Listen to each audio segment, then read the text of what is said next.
welcome everyone to Asian Americans Breaking into Hollywood. While this programming is a shift from law-focused webinars that our AAPIs normally present, we're now 6+ months into the pandemic and what has kept us alive? Not a vaccine, but watching creative content and programming. So why is this relevant to APA attorneys? Because representation matters. As Justice Goodwin Liu recently said in his update on the Portrait Project, a study on APAs in the legal profession, in the 20+ years Law and Order has been on the air, there's not been a single Asian American attorney portrayed in the series.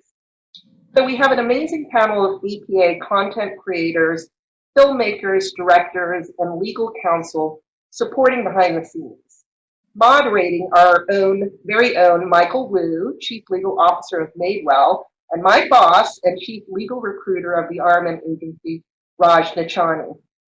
In the tradition of sharing some precious and awkward nuggets about each person's life, I am a firm believer in showing rather than telling, especially because we are talking about digital media. So we're going to roll some clips about the life and work of Smriti Mundhra, Abigail Hing, Christopher Au, Justin R. Ching, and Rina Yano.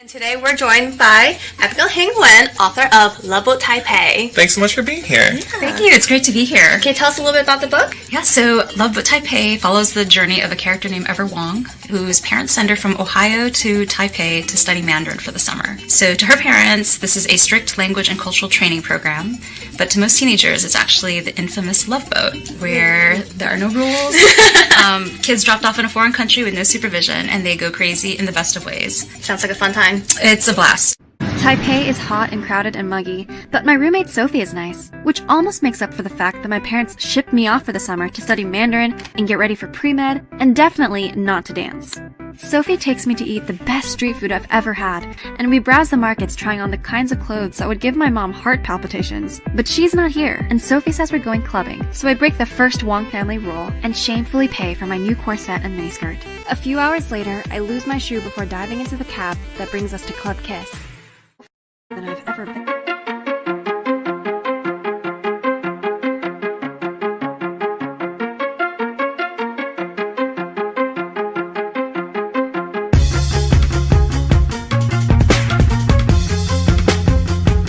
Everyone has a pre-game ritual, a superstition, a relic. Teams, players, coaches, fans.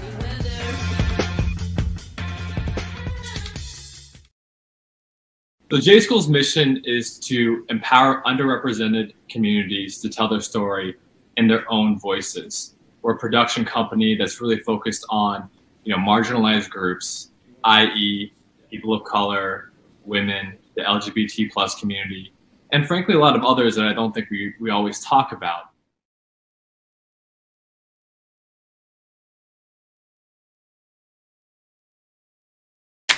Mom, I got into Berkeley. Your brother went to Harvard. Okay, I'm not him.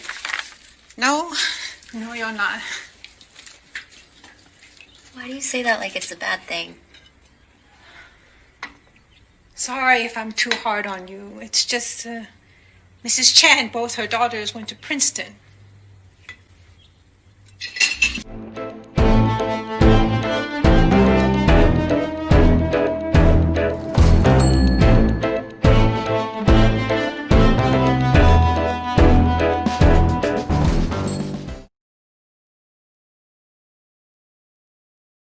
Hey fam, Jada Pinkett Smith here, bringing your favorite Red Table Talk episodes to podcast. I want to introduce you to two of the most important women in my life. My mom, Gammy, she's really old school. I never wanted you to be in that situation. Like, not date Will at all. And then we have my daughter, Willow. I'm gonna be like my ancestors and just do what I need to do. Whoa, whoa, hey, hey, hey.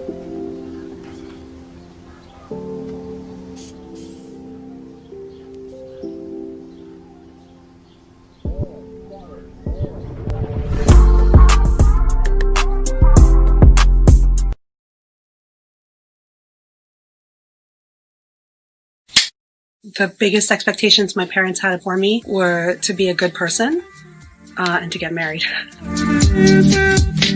My name is Smriti Mundhra. I am Indian American and I'm a film director.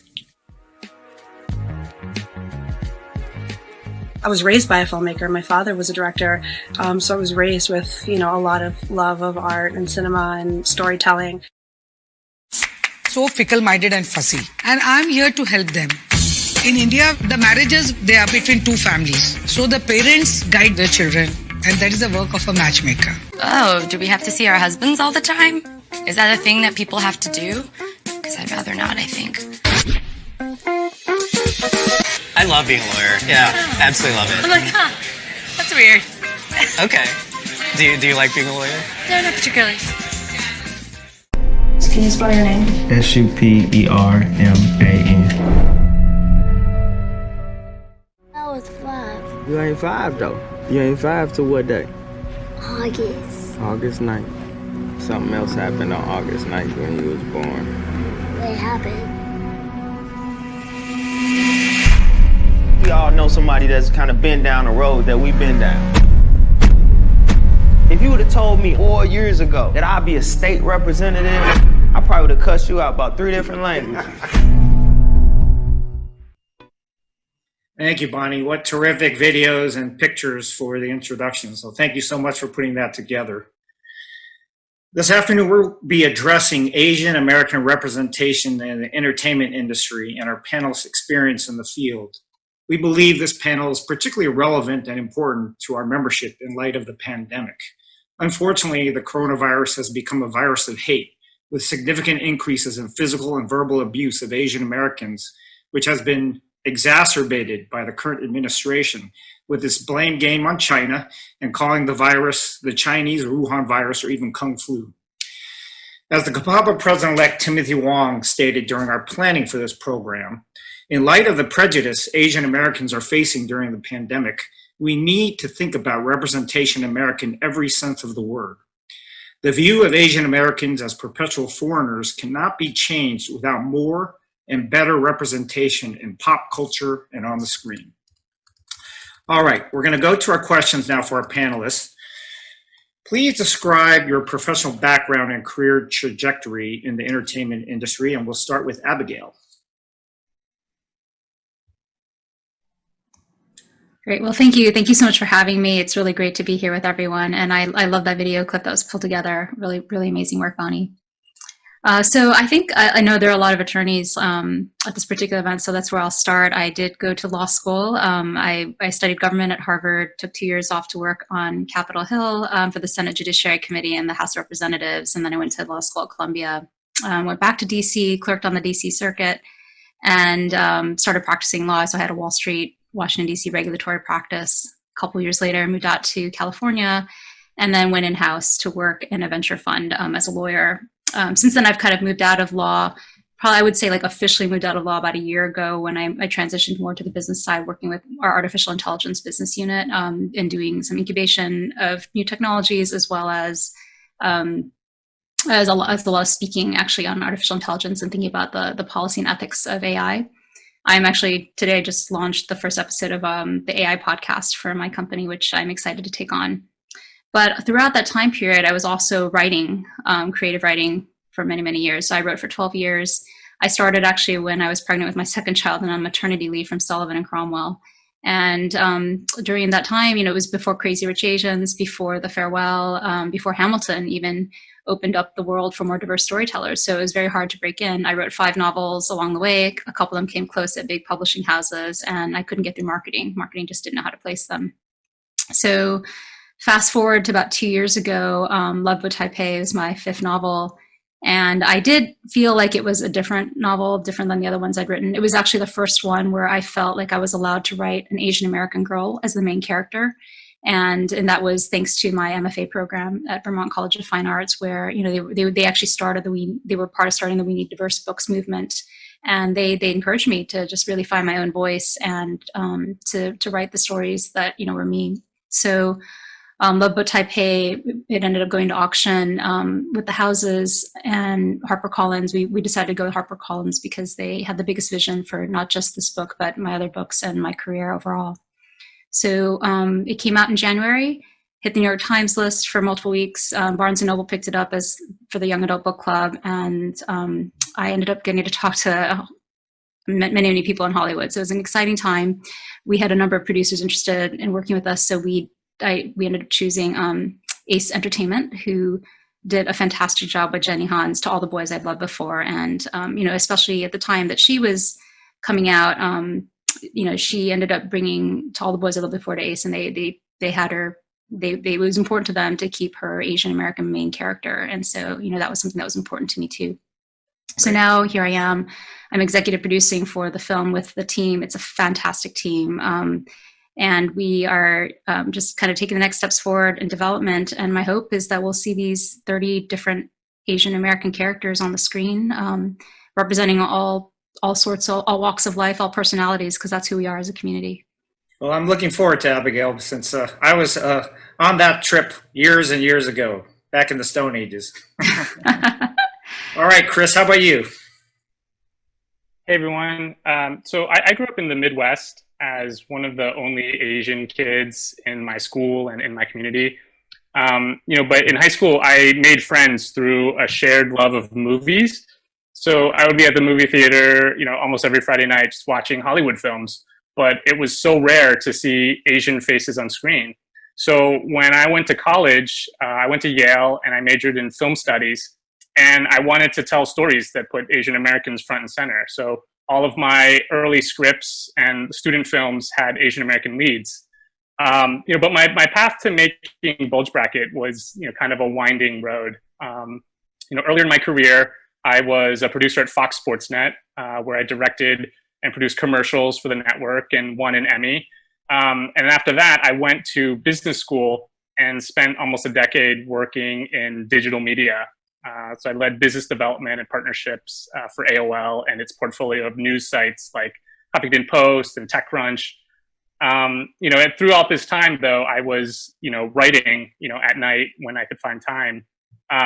And 2 years ago, I left my corporate job to pursue that early dream of making Asian American films. And so, I was able to make Bulge Bracket. It was, a very sort of entrepreneurial road where, meetings with, development companies and producers ended up with a lot of no's. And so we kind of bootstrapped this and raised money from private investors and got this made. And so Bulge Bracket is a story of an Asian American woman who joins a prestigious investment bank and has to navigate the frat house of Wall Street. It's inspired by my wife's experiences as a baker. And it's streaming on Amazon Prime. Terrific. Looking forward to watching it. Justin? Similar to Chris, I actually grew up in a more rural town in California, not necessarily full Midwest, but I think people forget that most of California is farming. It's agriculture. So it really is more similar to rural America in that sense. And, also did not have a lot of Asian Americans growing up in and around me.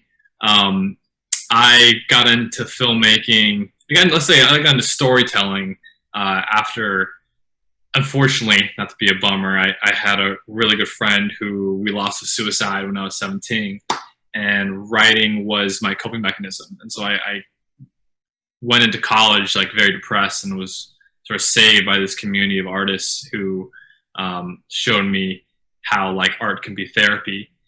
And even then, I really sort of saw it as an extracurricular thing. Like I didn't think it would be a career.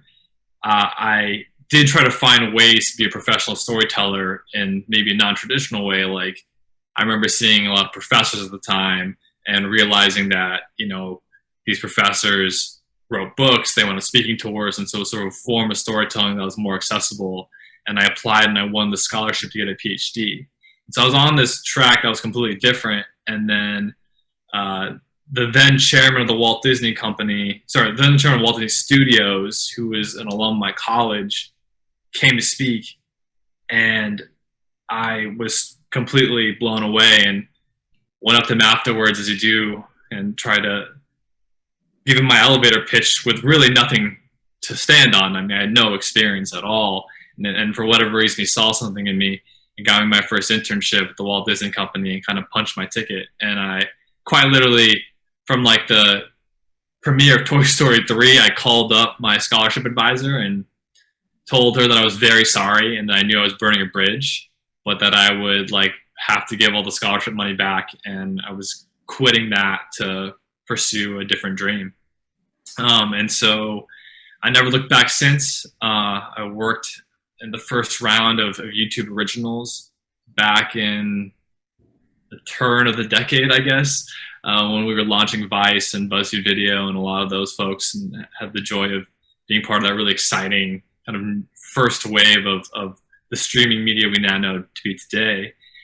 And then after that, I went over to Fox because Hollywood has sort of caught up to that, and I sort of checked a lot of boxes. I was a millennial, I knew digital media, and I was diverse. So I was a threefer and got a producing job over there. Was very lucky to have great mentors there. Was very lucky to be invested in by people who were not Asian, frankly, who saw something in me, and was promoted to showrunner by the time I left there. And about 3 years ago, I left to go indie and have been a director, creator since, also working on other shows for other people, which is all part of the game, which we can get into. It's sort of a very different lay than I think a lot of other people sort of think about how their careers go and how Hollywood really works. They're sort of the back end of how it actually works. And I always tell, you know, like many people on this panel here who sort of left and through caution of the wind to like do this sort of entrepreneurial, independent beat. It's very much like Game of Thrones, you know, like there's that quote from Game of Thrones I love where it's like, you're in the great game now. And the great game is terrifying. So I'm excited to be here today and share of what little that I know. Terrific, terrific. Smriti, you have one of the hottest shows during the pandemic on Netflix. What was your career trajectory into the entertainment industry? My career trajectory looks something like a flat line for about 17 years, followed by, you know, a spike just in the last few years. You know, it's been a great few years, and I feel very lucky for, you know, the show being so successful and all the opportunities that I've had because of it. But you know, I grew up, my father was a filmmaker, so I didn't have to overcome that first barrier, you know, of my parents, you know, and having to explain to them why I wanted to go into film. It was sort of family business for me. But I grew up at a time, my dad, you know, was a, you know, lower middle class, like, you know, engineer from Calcutta who was brilliant and got a scholarship to come to America, to do his PhD, and moved to LA, always harboring this dream about wanting to become a filmmaker, and through various ways figured out how to do it. But I saw him throughout his career really struggle to find out what a crossover film could be. You know, it was a lot of trial and error, and a lot of error, frankly. You know, a lot of things where it was like you know, was not Indian enough for Bollywood, not American enough for the West or for a global audience. And so, you know, for me as well, like growing up watching, you know, films of Satyajit Ray and Mir Nair and Wong Kar-wai and, you know, some of these amazing filmmakers, those are the types of stories, those are the types of people that I wanted to see and I gravitated to as a storyteller myself. But, even in my coming of age in the film business, I didn't see any space. It always felt niche, and I was always told it's niche, and by extension, I'm niche, you know. And so I produced a lot of independent films, you know, which were great and incredibly gratifying. Just, you know, being able to continue to make films was great, but career-wise wasn't going anywhere. Until, you know, I graduated from film school. I went to Columbia for film school. And when I graduated, I just said, forget it. I'm not going to wait for someone to give me a chance, you know, to direct a film. I'm just going to do it myself. And that's how I got into documentary, because it doesn't require a lot of money. You can, you know, you don't need to pass through any gatekeepers. You just pick up a camera and start. And that's how I started making my first film that I directed, which is a documentary called The Suitable Girl. It took me 7 years to make that film. You know, a lot of loans, a lot of, you know, leftover student loan money went into making that film. And it was the most amazing, most creatively gratifying experience I could have ever imagined. If I could relive that experience over and over again for the rest of my career, I would be happy. I had no one to answer to. I didn't know what I was doing, so I didn't know that half the things I was doing were wrong. I just went with my gut, and I loved every minute of it. And on the end of that 7 years, when the film came out, it premiered at the Tribeca Film Festival in 2017. And lo and behold, my directing partner and I won the Best New Director Award, which was an incredible validation, you know, of so many years of work, not just on that particular film, but for me, you know, the 10, 15 years prior to that. And after that, I had an opportunity to pitch to Netflix.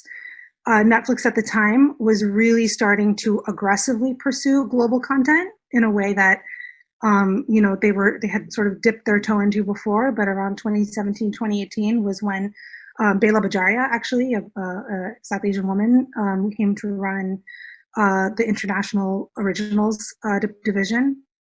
And so she had seen A Suitable Girl, and I had an opportunity to meet with her, and I pitched her this idea about a show, a dating show from the perspective of South Asians, where we know, you know, I think a lot of us know that comes with a lot of baggage and a lot of extra layers.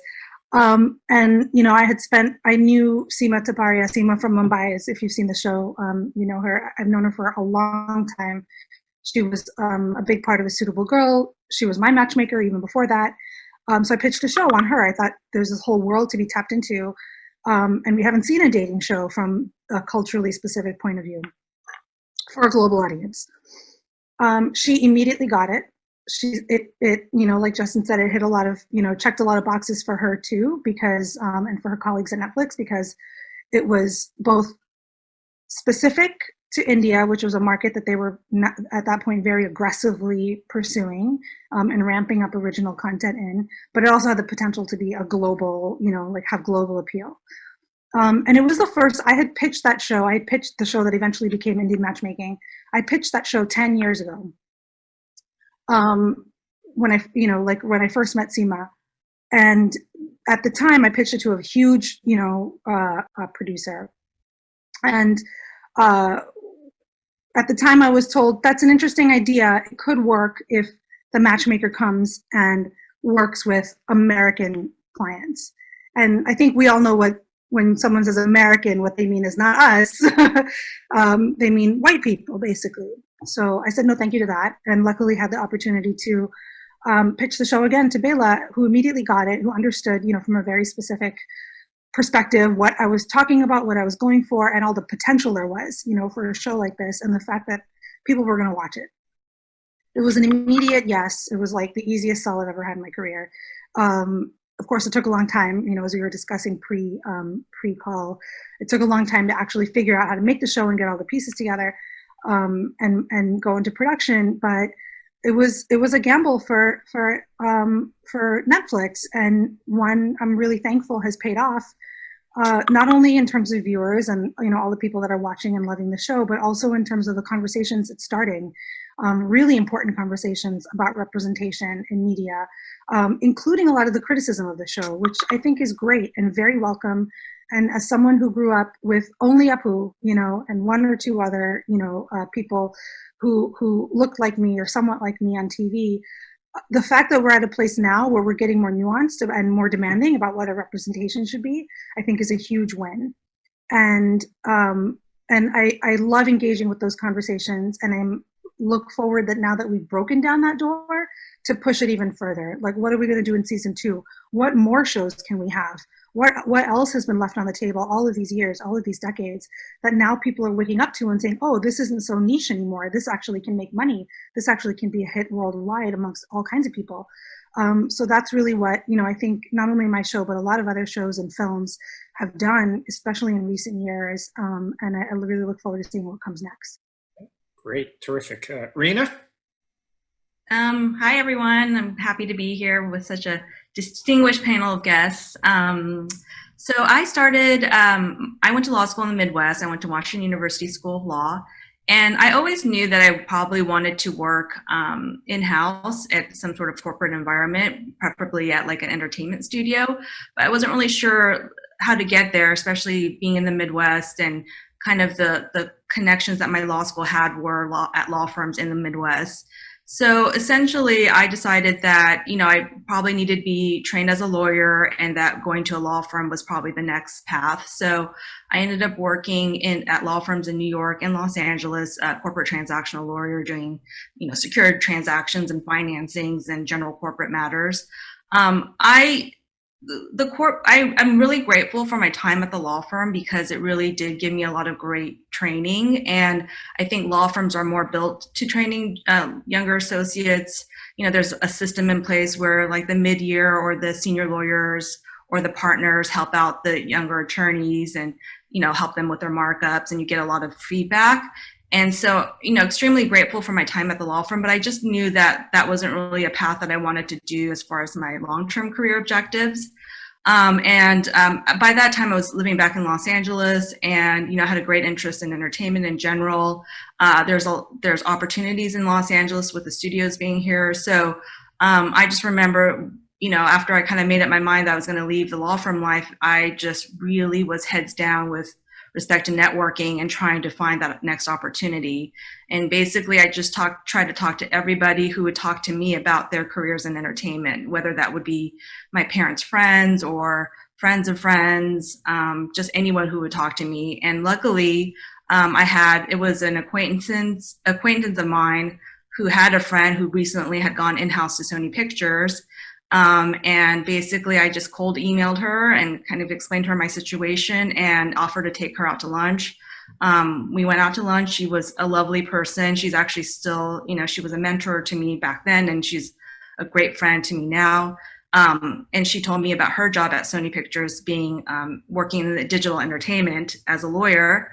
And she pretty much gave me my first in working at a studio. So within a couple of months after meeting her, interviewed at Sony Pictures, actually got a legal position there, which was not necessarily for a lawyer. It was actually probably a paralegal could have fulfilled it. But I was completely willing to take that leap of faith and take a significant pay cut, because I knew that, getting your foot in the door in entertainment, even in the legal field, is challenging. And luckily at the time I wasn't married, I didn't have a mortgage, and I just kind of treated it as like a well-paid internship. Actually being at Sony was the best thing in my career. It really helped me with my resume. Having Sony on the resume really helped me get to my next job, which was at Warner Brothers. So I will be forever grateful for that first step in at Sony Pictures. So after Sony, I worked in digital entertainment. I went to Warner Brothers, was there for a couple of years doing licensing work.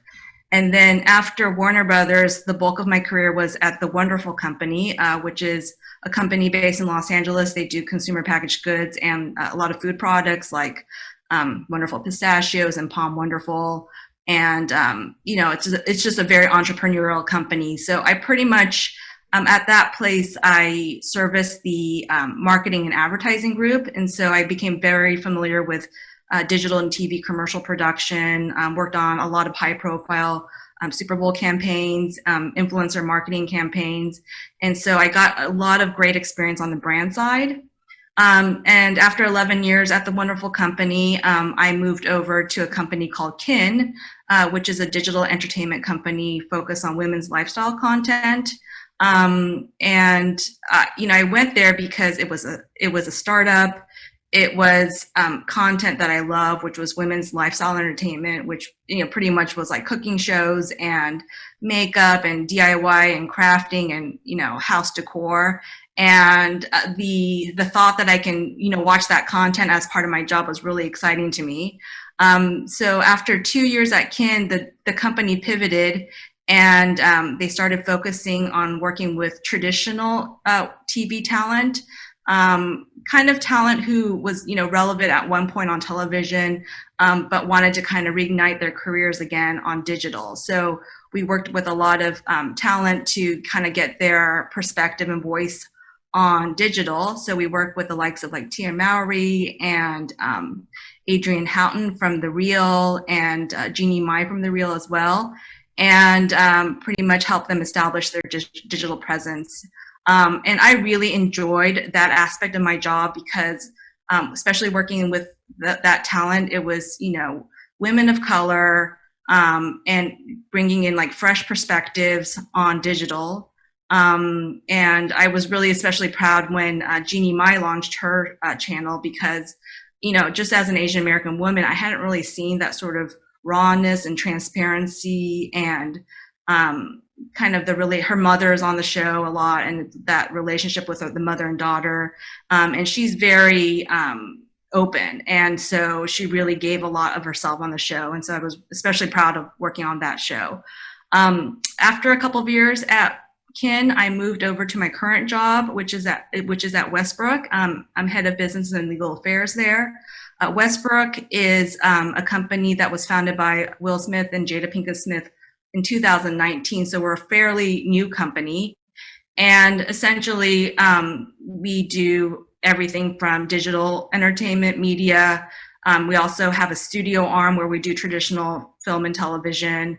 Also, the family is very entrepreneurial. So they have they have an apparel line, and they're going to probably go into more consumer packaged goods products.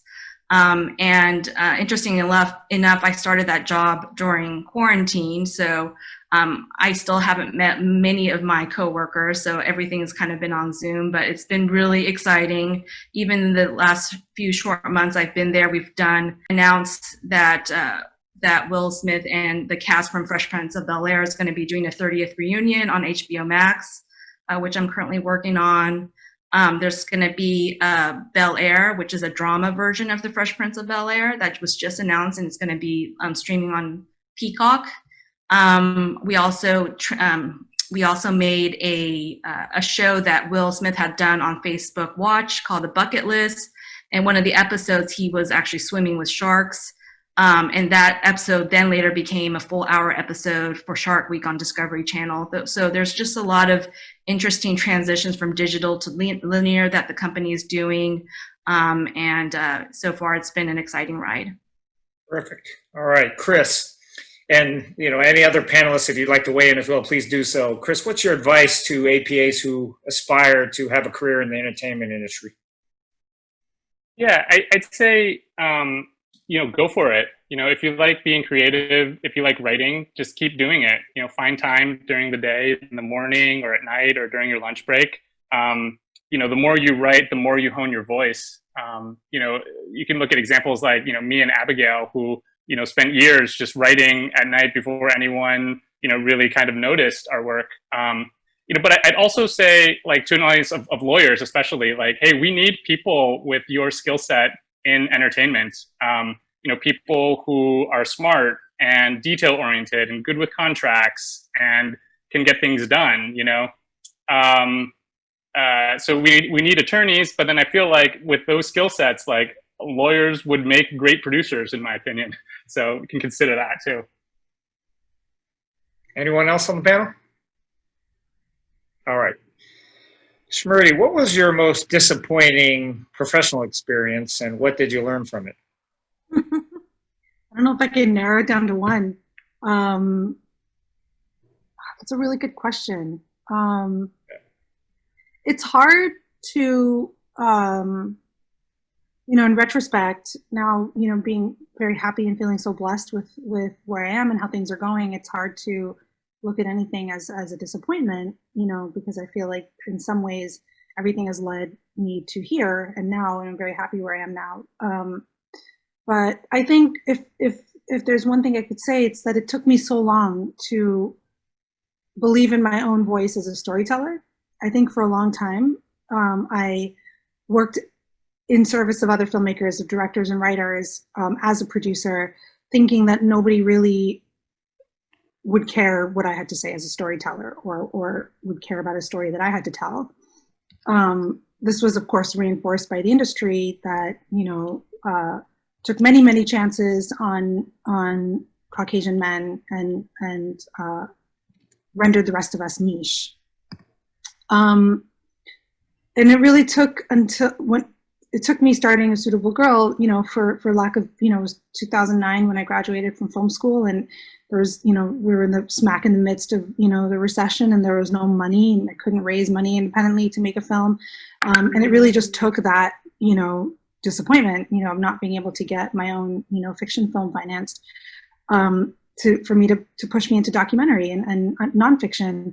And that was the best thing that could have happened to me. It was not only a place where I thrived creatively, but it also happened to be, when I came out the other side of making A Suitable Girl, it happened to be that nonfiction, was the fastest growing sector of entertainment. And it was thriving in a way that, we hadn't seen in a generation, thanks to Netflix and other, streaming platforms that were bringing documentary, to a mass audience.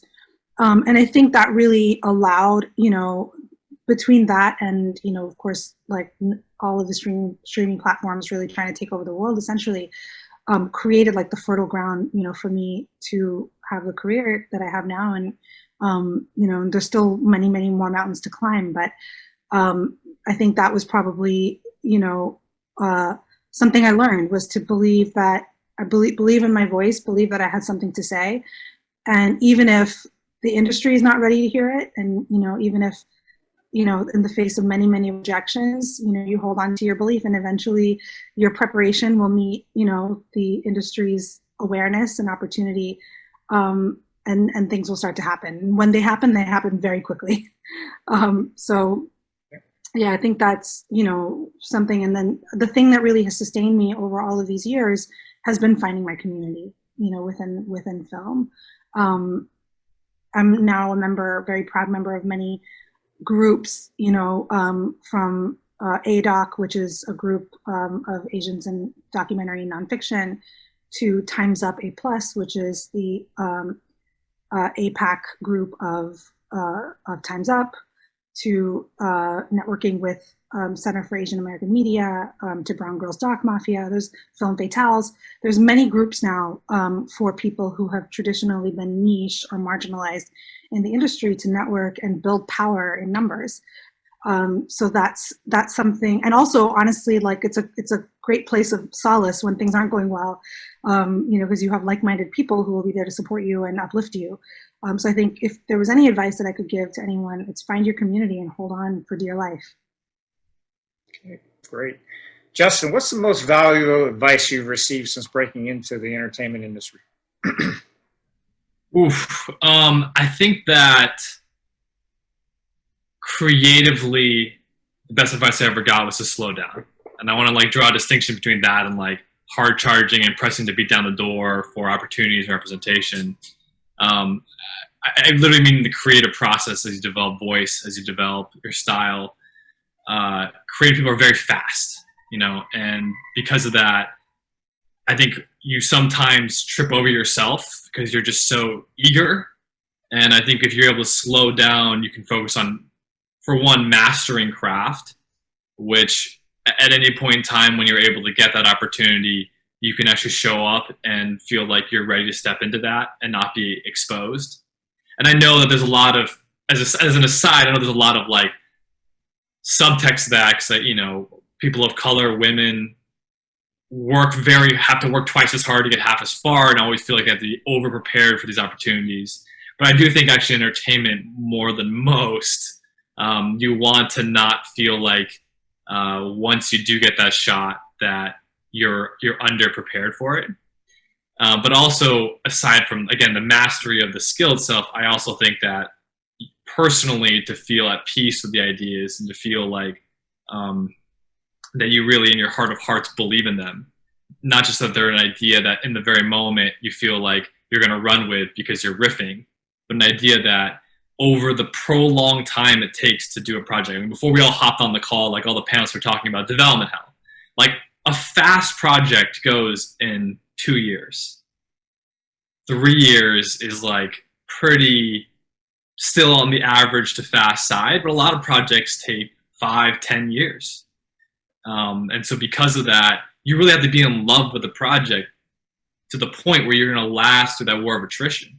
If you're just riffing and going off of a snapshot of an idea, then like you may not actually be in love with it by the end, and you might hate the idea. And then it just becomes, it becomes something that is just a labor, but not a labor of love.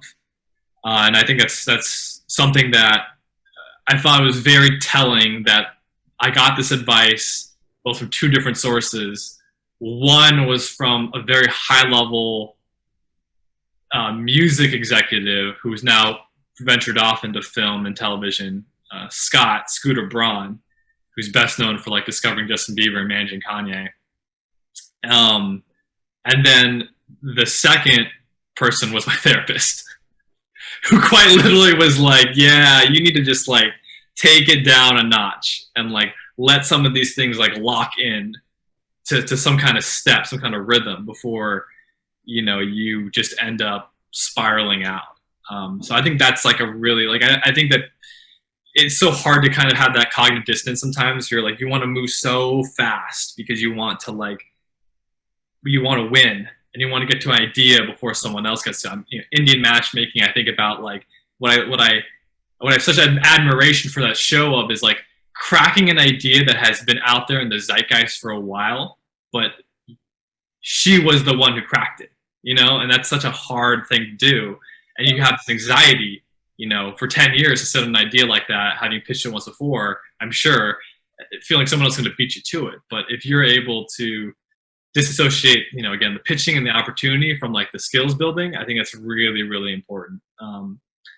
And if it all happens to happen for you at the same time and it just seems to just, everything just lines up perfectly, then like more power to you. Great. Well, Abigail, fortunately, I don't have to wait 5 or 10 years for a Love Boat Taipei movie to come out, since it'll bring back a string of great memories from Taipei in the 80s or 90s. All right, Rina, what's the accomplishments are you most proud of in your career? For every aspect of my career, I feel like even with the disappointments and the wins, it all has kind of culminated to where I am today. And, Michael, your earlier question with respect to disappointment, I was thinking about that. And, I remember when I was a junior attorney working for a very conservative law firm, I recall like when a partner would ask a male associate to go golfing with them on the weekend. And I just felt like the male associates just in general had an advantage because they had that social interaction with the male partners at the law firm. And it wasn't even like the fact that I was a minority and Asian American at the law firm. It was because I was a woman. And, there was a lot of kind of realizations and disappointments with that, kind of there was a favoritism and an advantage being able to play golf with the male attorneys and get the better work and have that sort of socialization. But, for every disappointment, there's always a lesson learned from that. And as you kind of move along in your career, and as you become more senior yourself, you realize that's something that you wouldn't want to do for any other junior lawyer or any sort of fellow colleague, and that you would want to treat everyone equally and the same. So, a disappointment and also a win. I've had many exciting projects that I've worked on in my career that I'm extremely proud of. And I think all those like culminations of disappointing wins all kind of come together, and you just can't ever like look negatively on every experience because it kind of shapes you to where you are today. Great. So the cinema, the history of Asian American cinema is really bleak. I mean, growing up, I remember all these offensive characters such as Fu Manchu to Mickey Rooney as Mr. Yoshini, and Breakfast at Tiffany's and Getty Wantabi as Long Duck Dong and 16 Candles. And, I think even with Hollywood reckoning, it's recent years and the racist passive dialogue is really focused on the divide between black and white. And so, Abigail, given the commercial success of Crazy Rich Asians, the first Hollywood film in 25 years that was a majority Asian cast, what are your thoughts on seeing a shift in greater Asian American representation in Hollywood and creating space for the Asian American story? Yeah, it's a great question. We did have 25 years between Joy Luck Club and Crazy Rich Asians. And Love Boat Taipei is a mostly Asian American cast as well, and Asian folks in Taiwan. I hope we're there. I think, like I said, Hamilton also helped open the door for these completely diverse casts. And, I hope that, and I think we talk about this even at work. I'm sure a lot of the lawyers are thinking about questions of affirmative action. Like, what if there are a lot of Asian women at the table? Like, what if there's 6 Asian women and 3 non-Asian women? Is that okay? Like, are we, is that's diversity the other way? And actually, I find that is often true in Silicon Valley. We don't see this on TV shows, but that can be the case. And I appreciate that people can look beyond, implicit biases to have that happen. But I think it's still a struggle. I've talked on tour. I know someone who 2 years ago, her film contract actually explicitly allowed for whitewashing of her main character. She had an Asian American girl character, and they said they needed the right to be able to change it to a Caucasian character for marketing reasons. So, as a lawyer, I'm wondering, is that even an enforceable provision? But, there it was right in her contract. And, I think even with Mulan coming out, there's, obviously been some controversy around the film. There's also been other controversy about who's worked on the film and who wrote for the film. And even for, as we move forward with Love Boat Taipei, like the hope definitely is to have as many diverse people, not just on the screen, but behind the scenes and with the crew. And even there, I will still hear, I've heard pushback from different producers, not mine necessarily, but, who are just not sure there's enough talent out there that's diverse, right? And that is a really hard thing to say. And so a conversation I've had with my producers, which they are totally on board with, is like recognizing there was glass ceilings for many, many years. And that's why I am now experiencing this incredible flood of Asian American talent that has never had opportunities. Like, I met so many actors, so many musicians. They won 1 Emmy, and that was the last thing they ever did because they could never find another Asian American role. So really, for me, the goal is to show that we can play any role in multiple roles, because again, we're a diverse community. Smriti, especially given your experience with Netflix and Bela, what are you seeing in terms of, behind the screen in the entertainment industry and the industry's gatekeepers?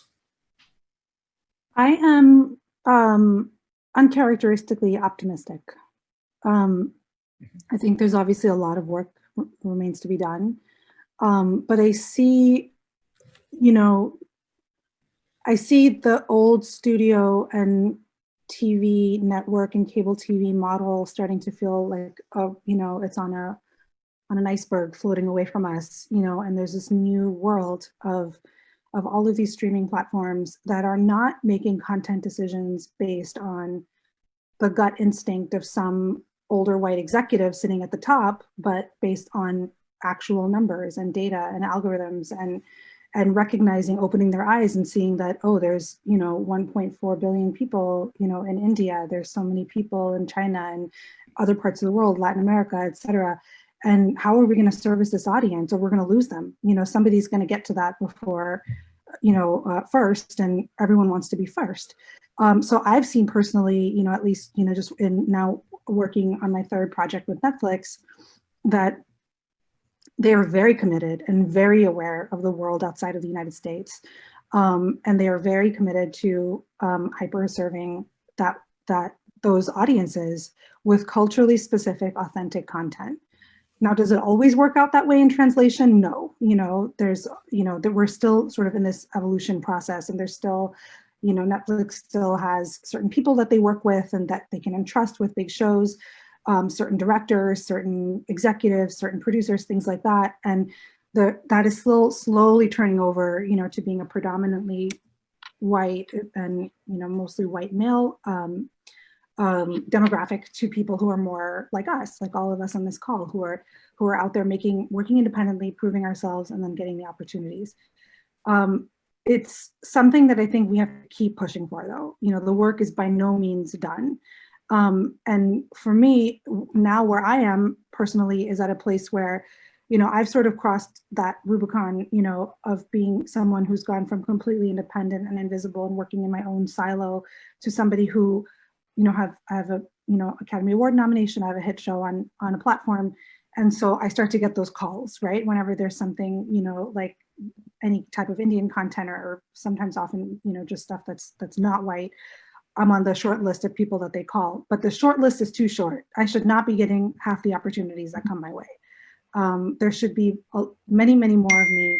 And they shouldn't, I don't want to become another gatekeeper, for content in the industry. It shouldn't be any story that's an Asian story or an Indian story or South Asian story should come to me, because I can only speak from my experience, and I think I might be more attuned and really,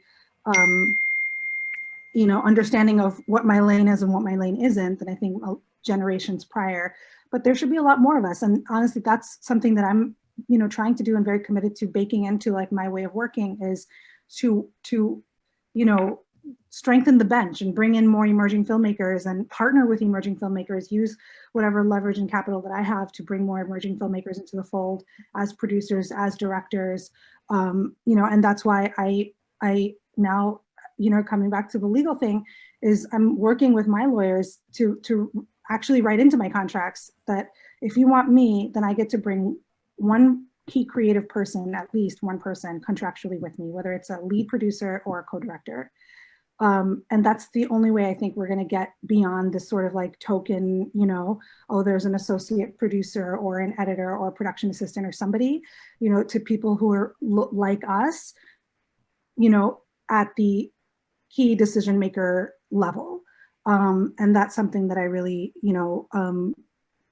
that's like the little bit I think I can do, and hopefully, join forces with a lot more people like the people on this panel to continue, just showing people that it makes sense. It makes financial sense to invest in us. Terrific. All right, Chris, please discuss your experience with raising capital for your program, and what help would you ask from this audience? Yeah, so as I mentioned, like Bulge Bracket was produced independently without studio financing.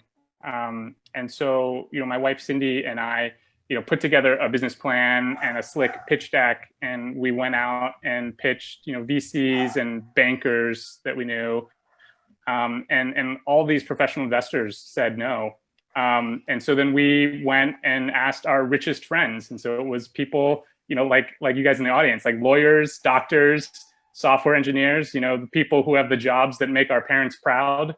And, a few of them said yes. And part of it was, due to like longstanding personal relationships with these people. Like of the 15 investors that we have, a lot were, college friends of ours. And many were also Asian Americans, with some disposable income that, had seen Crazy Rich Asians and wanted to help invest more in seeing stories like that on the screen. And so, I got to thank my friends for putting up money, but actually, it actually even wasn't enough. And so I put in a lot of my own money into it. But yeah, I guess the second question in terms of how I can help, I think that there are, like indie filmmakers, like those of us here that, still have trouble raising money for the next project. And so, if there's something that you like what we're doing, you can reach out to any of us on social media or our websites. And I think the other thing is, we need people like you guys to, to be patrons of the arts, which means like, buy Abigail's book and, watch our shows, buy a ticket to Mulan on Disney Plus. And I've realized that it's actually not enough to just watch. It's actually, you need to be vocal about your support, because, that's what Hollywood hears, right? So it means like sharing on social media. It means writing a review on Amazon or IMDb. Like just as an example, my show Bulge Bracket has a bunch of 1-star reviews on IMDb, and I, went and which is fine, right? Like I know the show's not for everyone, but I went and looked at the profile of some of these people that left 1-star reviews just to see like what shows do they like, and I saw that they were actually rating other Asian American shows like and films 1 stars. Like they were giving the half of it on Netflix also 1 star, which if you haven't seen the half of it, please go watch it on Netflix. It's like a beautiful film. And it won the top prize at Tribeca this year. So it's like objectively not a 1-star film. But the point is that there's people out there that don't want us to succeed, that they're hating seeing Asians on screen. And so if those are the only voices out there, then that's what we're going to see. But for everyone, for you guys, like you have a voice, like you can go and vote and tell people and rate on IMDb. And I think that this is true not just for my film, but for like all films, right? Like go and if you liked Indian Matchmaking, put the thumbs up on Netflix, right? Like Netflix, Amazon, they're data obsessed, right? They're looking to see like what people think. And if they see that, oh, all these people gave it a thumbs up, we have to fund season 2, So, make your voice count. So that's the homework assignment for this audience.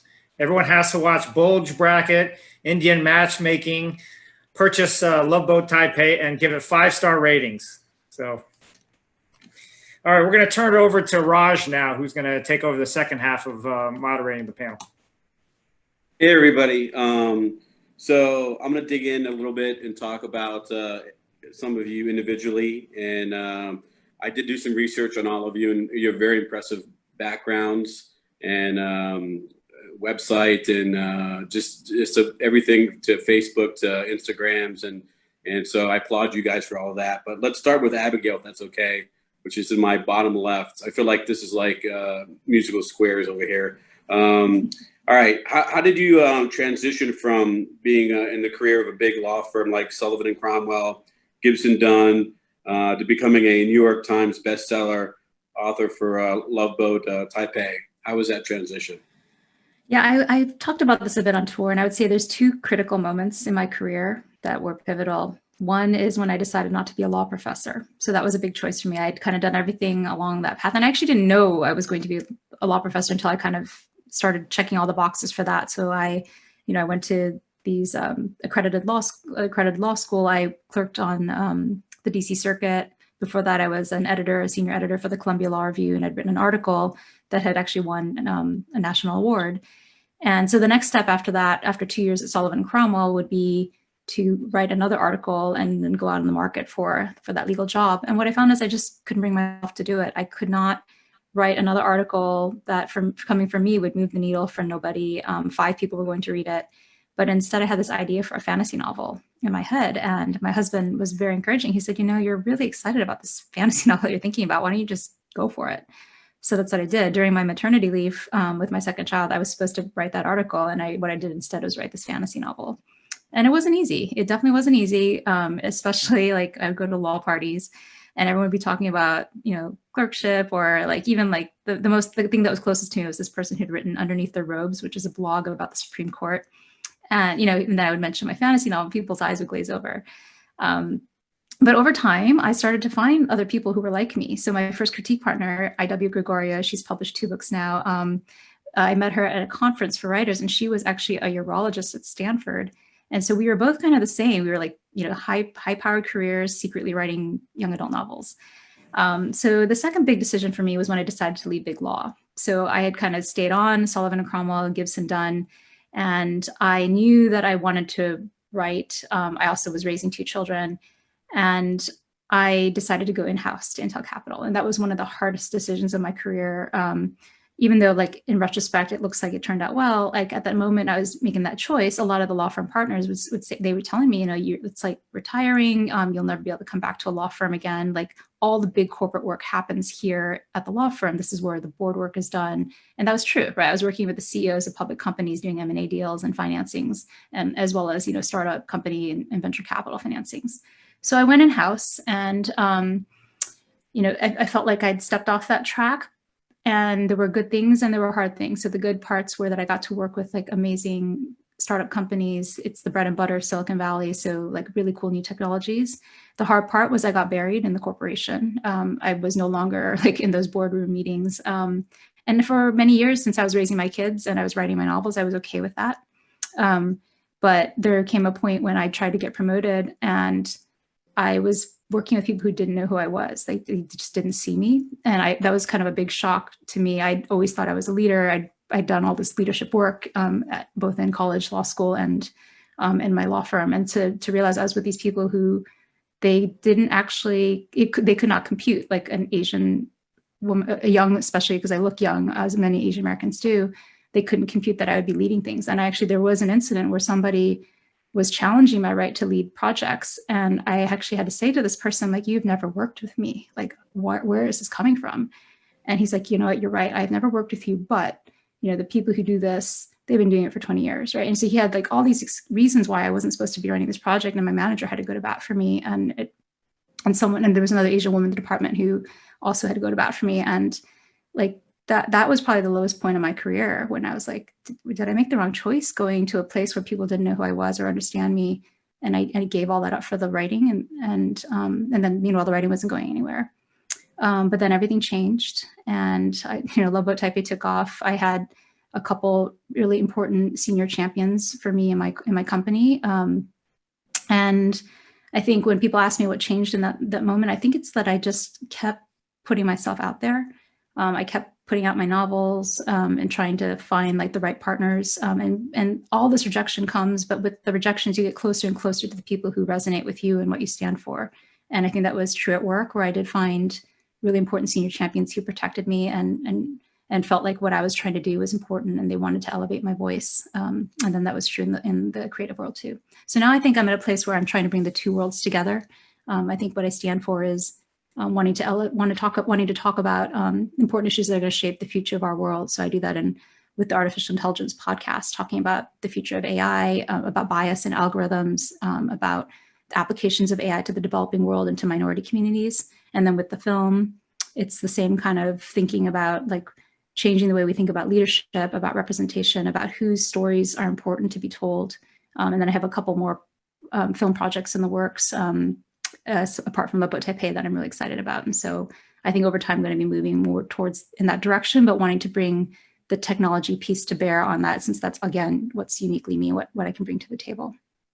That's wonderful. And talking about Love Boat Taipei, is there any juicy things you can tell us about background, anything on the history of the summer cultural exchange programs? I know you were involved with that.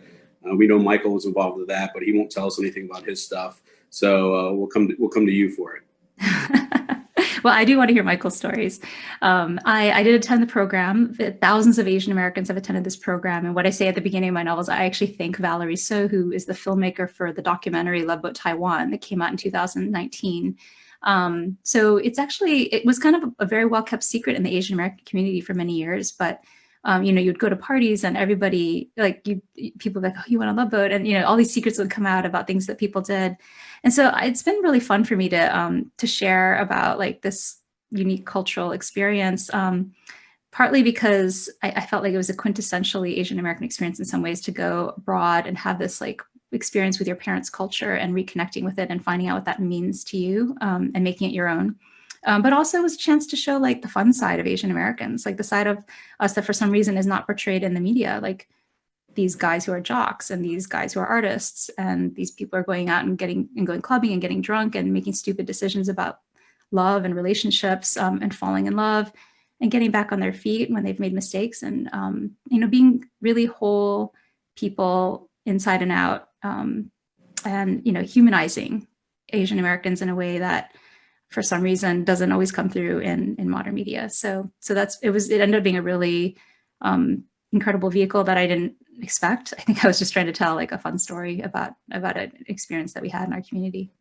Yes, Abigail. I dated a woman from Calgary, Canada that summer, and she said I was the first Asian American she ever dated because in her mind they were all geeks and nerds. Totally not true. Yes, exactly. No, not all. All right. So what about the process of getting your book made into a movie? I mean, that's got to be an experience of it in itself. How was that like? Yeah, I think it's like I have definitely I've been really grateful. I think it started with finding an agent. Like I had a lot of agents who were interested, and most of them were pitching film opportunities, and so that created a lot of buzz. And then I decided on an agent who had done Hidden Figures. It's Jill Volpe who did the Divergent trilogy, and she's had a number of other film projects. So she was able to run an auction among the publishing houses, and that also helped to build buzz. So I talked with a bunch of editors who all had different visions for the novel, and then the way I don't know, I think it's probably different for every project, but there were a lot of scouts out there who were reaching out to my agent from like very beginnings, saying that they were interested in optioning the book. And then my agency has a film manager in house who also submitted the book to people that he trusted in the industry. So it was a combination of people reaching out and us submitting, and then I ended up interviewing with a lot of different people, and again hearing different pitches. So I heard pitches for TV versions and film versions, and the version that we are actually going with, we're hoping to do is a musical version. So leaning into the dance elements and really helping to tell the story through that. And so we have a really wonderful person on the team who I can't talk about yet, but has a really strong musical background, and I'm super excited about having that go through. But yeah, from here, there's still a lot of work to be done. We've got to assemble the team. We've had the studios are interested. They've been calling. So it's a matter of just like putting together the best movie possible and finding, the right set of talent to put that forward. But my film manager told me, like, you can't celebrate till you're in the car driving to the premiere. And I think everyone on this panel knows that more than I do. So I think definitely the support of this community is still like incredible. It's going to be important for the next foreseeable future. I don't know when it's going to end, but we really do need exactly what Chris was saying. We need people rating our stuff, buying our stuff, showing our stuff, and being vocal about their support, because there's so many people who are not supportive that are vocal, and we need to put our voices out there. We're all going to get together and watch it. Hopefully it's past COVID, and we'll have a bunch of people out there watching it, and hopefully in the movie theater. So we're excited for you. Thank you. All right. Thanks so much, Abigail. Chris, I'm going to have you on deck now, if that's okay. Sure. We talked a lot about the bulge bracket, which I think you said had 6 episodes out, and hopefully many more to come. Which stars like a number of Asian American actors, which is wonderful to see. Can you share a little bit about the process of how you got there and how you convinced Amazon to show and to have Asian Americans in the show? Yeah. So, we didn't make this like the traditional Hollywood way, because it wasn't, financed by Amazon or studio. Like it was financed by private investors. So I got to make the show that I wanted to make. And so that was very liberating creatively. And I got to, cast Asian American talent. I think that, in terms of like getting it onto Amazon, like, my background is unique in that I worked for many years in business development at AOL. And one of the things that I did there was, AOL was producing a lot of web series. And it was my job to pitch these series to Netflix and Hulu and, broadcast networks. And so while I was there at AOL, I, repackaged a bunch of these web series into half-hour shows and sold them to NBC and Discovery. And so I had a lot of relationships with, these streamers. And so that was helpful when it came time to, show Bulge Bracket. But then we also got accepted into an indie film market called the IFP Project Forum.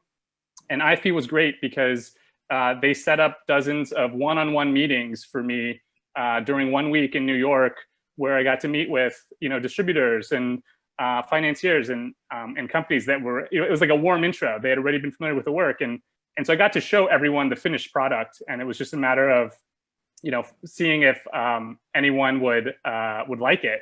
And so one of my contacts at Amazon, really liked it, and he sort of, made intros for me across the company, and we were able to get it on the platform.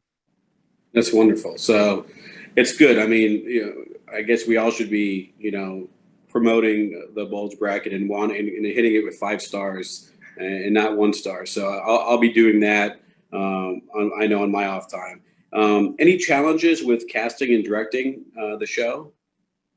Yeah, I mean, I think that casting was hard for a couple of reasons. I think that, like, one, there's a smaller pool of Asian American performers compared to like white actors. So we're starting with a smaller pool already.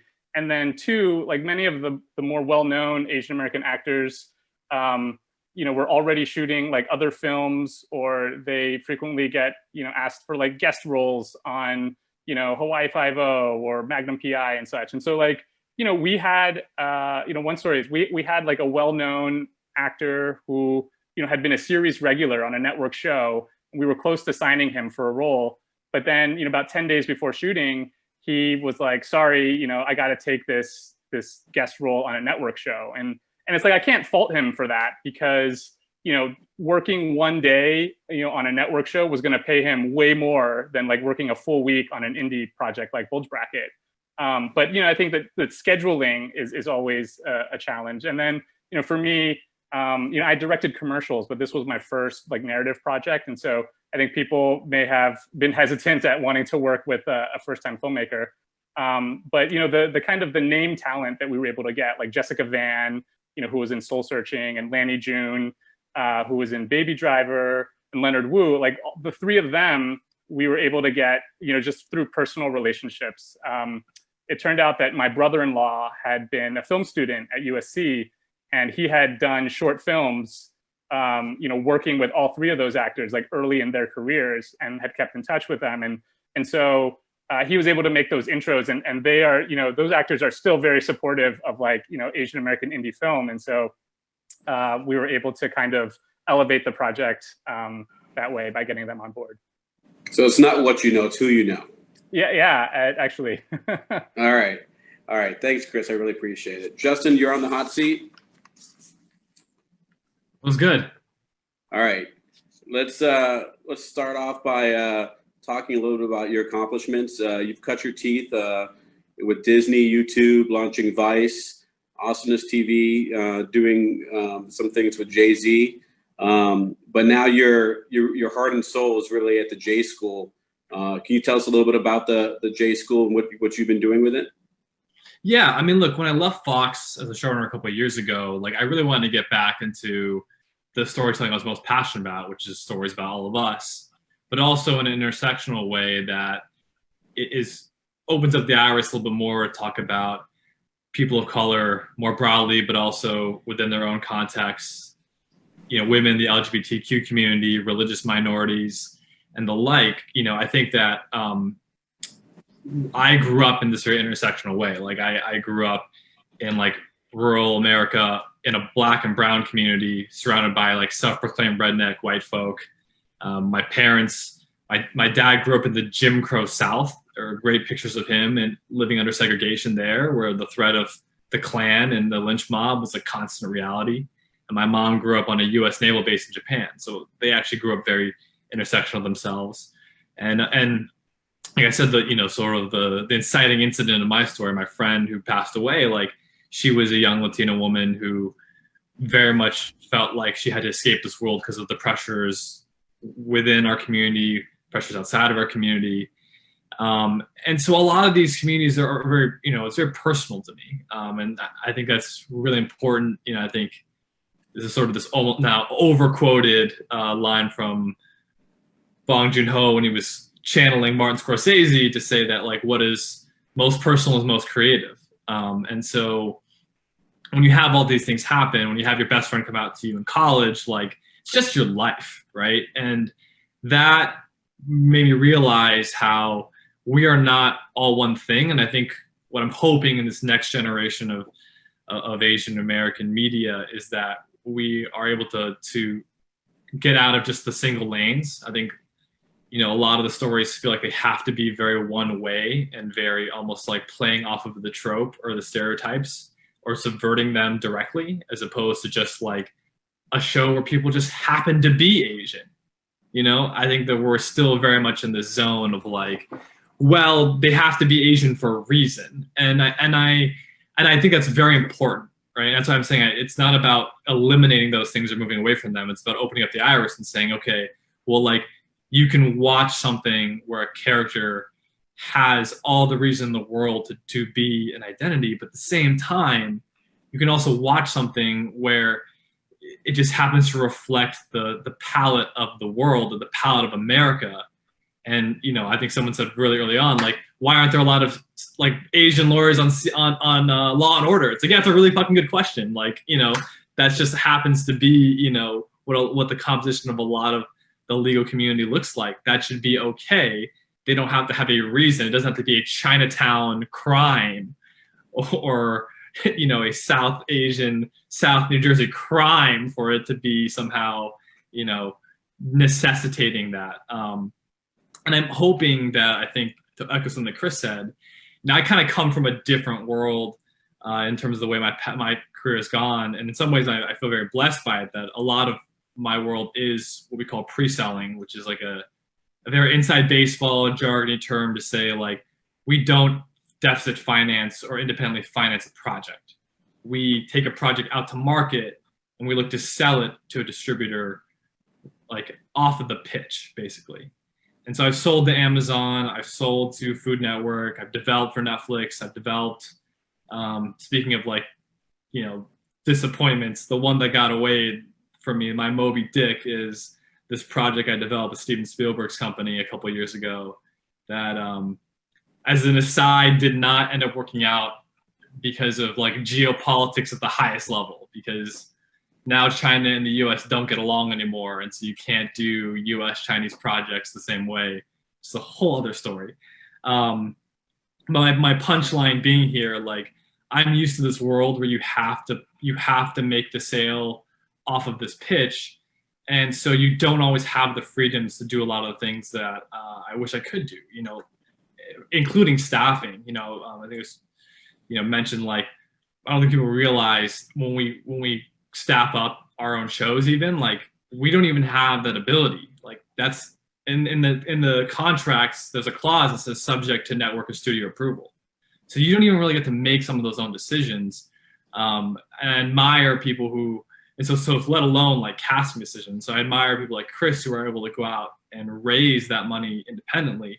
So that's actually something, grass is greener, I've always wanted to do. And I've actually felt like I've had a lot of struggle with, is trying to figure out how to galvanize specifically Asian and Asian American investors to sort of believe in, what's at stake here. I sort of ironically, in my mind, I'm sort of chuckling, like, if I have accomplished anything, if you're saying I'm any level of relative success and any level of relative resume, it's striking to me when I walk into a lot of investor meetings, and kind of like Chris from VCs and investors alike, but also private investors, the kind of response I get is like, I'm being just sort of either interrogated as if I've accomplished nothing, or B, they just want me to share stories of Steven Spielberg for fun over drinks, and they've never planned to cut me a check. And that makes it very hard to try to, like,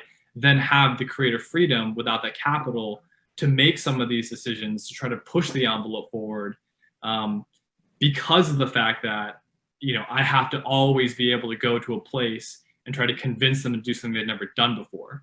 I have to go to a HBO and say, do this thing that you have no prior history, no track record of having success in. You just have to believe in it. And so, all of that is to say, like, I really, really hope and encourage that, especially in this community of people today, that, we're able to, over the next couple of years, think about both the people on this panel and beyond, like, how to help us work together and partner with people who are not in the industry to really think about, frankly, putting the money where the mouth is.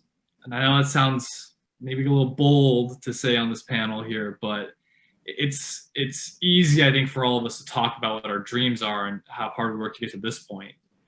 But the great game, as I mentioned, right? If you look at all the people that probably all of us have cut deals with, all of our partners, all of our EPs, they're all representing this big machine. And a lot of the way they built that machine and what keeps us still on the outside of being able to have a seat at the real table of Hollywood is the fact that we don't have the ability to finance in the way that they do, at the scale that they do. And I'll come off my soapbox with this one last anecdote I was sort of mentioning amongst the moderators before we hop on this panel.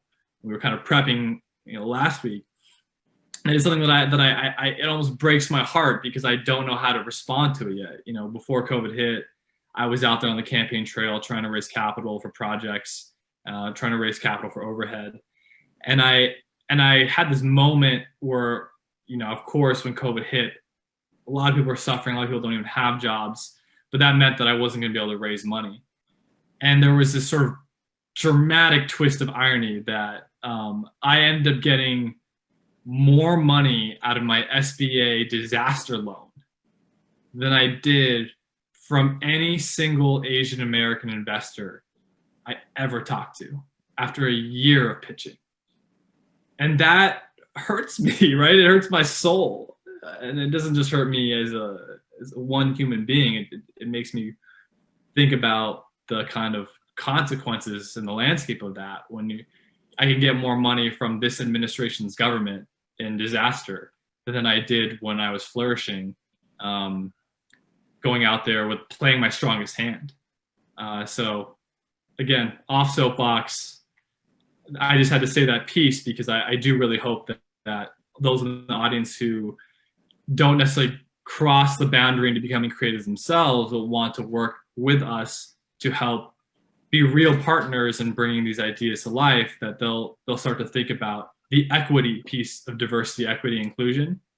I think we get the D and the I kind of, we're doing that decently well right now, but the E, the equity, the actual ownership, I feel like that is one of the hardest things to try to overcome right now. I think you should get back on the soapbox because I was going to cut you a check, and I know Michael was going to cut you a check. So I can tell you now, you got to get in front of the right people. So maybe we can talk about that offline. All right. Well, I really appreciate talking to you, and thanks for everything you shared. Moving on, if I could get Smriti on the box now, if you don't mind. You had a award-winning success with documentaries St. Louis Superman and also a Suitable Girl. And now the whole world, or I would say the whole world, is kind of captivated by your Netflix hit Indian Matchmaking, which I would say I'm also captivated because I've seen some episodes and I loved it. What do you think has captured the attention of so many people? As far as Indian Matchmaking goes? Yeah. I think it's the combination of relatability and spectacle. It's, marriage is something that's dominant, in the minds of so many people, regardless of background. The idea of marriage, the way that we, have sort of internalized tying our self-worth to marriage, the sort of curation of finding a life partner, and then the proliferation of methods, and the paradox of choice in terms of finding a life partner. So I think there's something very relatable about seeing people go through that journey, and we can see pieces of ourselves, in that, but there's also spectacle, right? Like seeing two people go on a date, whether it goes spectacularly well or horribly wrong is spectacle, and it's really interesting. So I think that's why I think it's been interesting to people, but also, there's within India and the diaspora, there's like the horror of seeing laid bare, our sort of most regressive and our ugliest, aspects, of this journey. But there's also the familiarity, it's like everyone knows an auntie like Seema, everyone knows a mother like Preeti and, whatnot. And then for the rest of the world, I think it's just seeing like the way this unique sauce, this unique perspective that that Indians and South Asians, have on marriage, where it's such a family enterprise and it's such a, a loaded thing. It's not an individual decision. And we see that tension now between two generations that are, trying to pull in one direction towards tradition and the other way towards, more individualism. So I think all of that combined makes it pretty interesting to watch. And when you package it in a dating show, in a glossy, high production value, funny dating show, I think it's, I'm surprised certainly to the degree to which it's, kind of taken off, but I wasn't surprised that people would be interested in watching the show. Because I think when you lead with the people and the emotions and the familiarity and the spectacle, and then Trojan horse in, the sort of larger message and larger issues, I think that can be a pretty effective, combination. Now, I'm going to go off script. Auntie Seema was your matchmaker, but you didn't actually use her to get married. What happened there? So this was, to be fair, this was many years ago. This was over 10 years ago. And at that time, so in that time, Seema's clients have, become far more globalized, progressive, diversified, et cetera. But at the time, she was introducing me to a lot of like Rajasthani guys in India who were like, didn't even know, like I couldn't relate to them. They couldn't relate to me. It was not quite a suitable match, in many regards. Nothing against the guys that I was meeting. We just lived on two different planets, at that time. And, I did end up meeting a few people who were really interesting, and, we lived on the same planet, and, I may have, been interested in taking forward or at least dating more or whatnot. But in some cases it's like, they weren't interested in me, but I was interested in them. And, it's like the usual, kind of thing. But I think more than any lack in her efforts, I think it was more at the time that I was working with her as my matchmaker, what I really needed to be doing was trying to understand who I was and what I wanted, and I think at the time I was in the process of really deprogramming myself of a lot of internalized ideas about, my self-worth being tied to whether or not I was married, and then putting having a specific type in my mind and having a specific timeline in my mind. And, lo and behold, as soon as I let go of all of that is when I met, the person to whom I'm married now. That's wonderful. And I know she's happy that you kept her in mind and made her a very successful name and household name now. So thanks for that. I really appreciate it. Last but not least, Rina, you're on the hot seat. So you can take your mic off. There you go. How did you get entangled with Will and Jada Smith and, of course, Westbrook Media? So when I was at Kin, since we were a digital women's lifestyle company, we actually had some business discussions with Red Table Talk, which is a lot of the audience is women of color. And so with that, it was just kind of an opportunity where I met some people at Westbrook. And when the position had opened up, I saw it on LinkedIn and I applied. And luckily, I kind of had the right mix of combination for my background, I had both the startup type experience plus the entertainment studio experience. So it was just it was a perfect culmination of all my job experiences that they were looking for. So I was lucky to join that company. That's wonderful. You didn't use a recruiter? I'm a recruiter, so that's why. No, I did not use a recruiter for that job, no. All right. No, and then the other question I had for you is, you do a lot of streaming versus traditional shows. I know you said that you do a little bit of traditional shows, but is it a lot different in terms of the legal world, in terms of the streaming world? I think maybe the streaming world in general is a lot more fast paced because things can be created and uploaded, very quickly versus more of the traditional network shows requires, a lot of reviews and a lot of more eyeballs. So yeah, in that way, the turnaround time is much quicker on the legal side. I feel like I'm always rushing for our streaming shows. And versus network, I have a little bit more of a leeway. So yeah, definitely there are differences. All right, that's wonderful. Thanks, guys. I appreciate you taking the time. I'm going to hand you back over to Michael for Q&A. Thank you, Raj. We're over, so I'll just take a couple of questions. I can't ask all of them. One is, as in many industries, there's a lack of representation, such as the legal profession. So how do you keep a positive perspective in your professional careers when there are few or no leaders that look like you? Who'd like to take that? I can start on that one quickly. I think that you have to be appreciative of people who are not Asian, API, who invest in you, and to know Ryan Murphy, who's like a really, really famous showrunner and show creator. I once heard him say, like, you don't choose your mentor chooses you. So to be able to be willing to take mentorship from someone who may not fully understand who you are, but has semblances of that, like, you know, Rich Ross from the Walt Disney Company, who gave me my first shot. He's a gay Jewish man, and that might seem typical for Hollywood based on the stereotypes, but he understood that I was coming from a place where I needed a break. Tim McNeil, another mentor at Disney, a Black gay man, same way. And over the course of my career, I've had a lot of diverse people invest in me, but also a lot of like very, very white people.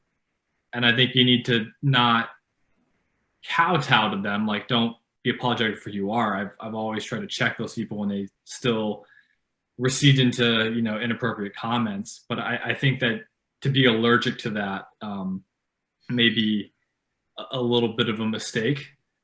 And so to be open-minded about having mentorship from someone who doesn't look like you, I think is important.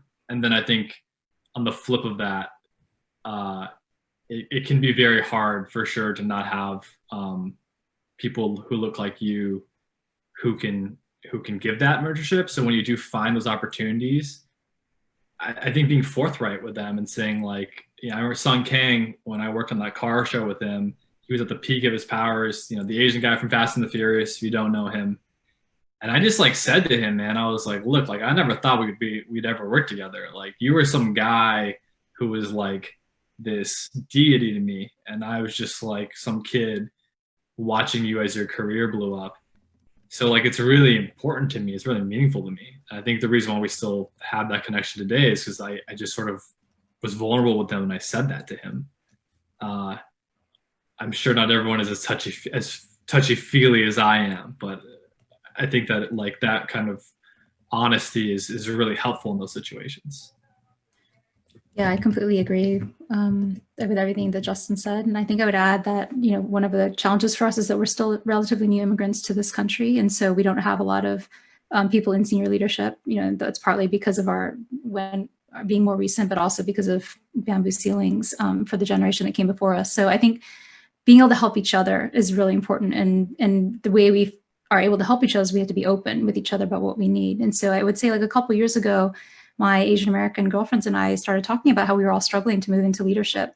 And, you know, I think once we started talking and sharing that and being vulnerable, we realized there was something wrong. Like, we couldn't see it for ourselves when we were struggling to be seen or to be recognized as leaders. But when we saw that happen to our friends who we knew were extremely competent, wonderful leaders, great with their teams, then we knew, like, you know, we needed to address it. And so we started coaching each other on how to go to bat, you know, how to talk to your manager about the next promotion or about the next raise. And then, you know, like, even being able to throw work to each other, you know, if you had that opportunity to do that because you knew you'd be giving work to a really good person. I think part of that's just raising your hand and saying, hey, I need help, guys. And then for everyone else to step that up. So we had a couple of questions from actors or aspiring actors and how they, as AAPIs, can connect with you since their agents evidently don't even know about your project. So since I have the mic, I'll just say I have a newsletter. You can go to my website, abigailhingwen.com, and I'll send out notices about casting. I do have a lot of actors reaching out to me, and so I'm keeping a list. But, you know, once there is casting opportunities, I'll send it out to my mailing list, and you guys can definitely, we'll again, the hope is to create as many opportunities as possible. Yeah, I would say for me, like on my website, christopheral.com, you can find all my social media handles there. And I also have a email list. All right. I think Smriti, do you have an audience ask? Yes, since I have a captive audience of lawyers, if anyone has any insight or connection or anything to the Silicon Valley caste discrimination case, I would love to hear from you. Anyone who's listening or anyone, even if you have thoughts on it or have, some sort of close range perspective on it, I would love to hear from you. I don't know if everyone knows what I'm talking about, but it's there's a South Asian worker, an Indian worker at Cisco who is suing because of caste discrimination. So it's a story that I'm very interested in, and I would love to hear from anyone who has any insight. Great. All right. Well, thank you, everyone. We want to especially thank our panelists, Abigail, Chris, Justin, Smriti, and Rina. What a terrific program. Thank you so much. Michael, can we take a quick photo? Oh, sure. Yeah. All right. Everybody smile. Take a quick photo. I got it. Thank you. All right. Thank you, everyone. Have a good evening.